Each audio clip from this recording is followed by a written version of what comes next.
So నాయకుడిని ఏదో ఒకటి చేయాలి మనం.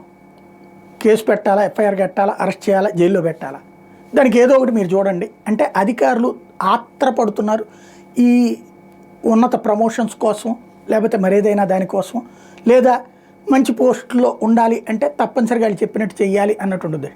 కానీ ఈ సందర్భంగా తయారు చేస్తున్నటువంటి డాక్యుమెంట్స్లో ఉండే లోపాలు ఆటోమేటిక్గా ప్రత్యర్థులు వాడుకుంటారు. అట్లాగే ఇప్పుడు కాకాని వాడుకుంటున్నటువంటి పాయింట్ ఏంటయ్యా అంటే 60 మెట్రిక్ టన్నుల క్వాడ్జి మెటల్ అపహరించినట్టు కాకాని మీదన అంటే ఎఫ్ఐఆర్లో ఉంటే అందులో టన్ను 12 లక్షల రూపాయలు చొప్పున రాశారట.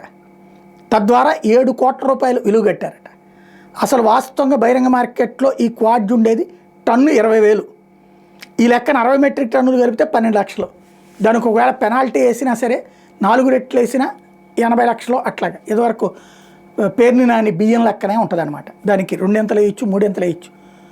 కేసులు అరెస్టుల దగ్గర ఉండదు, కోర్టు అక్కడ ఇచ్చింది. అట్లాగే ఇక్కడ నడిచేటటువంటి అవకాశం ఉంటుందన్నమాట.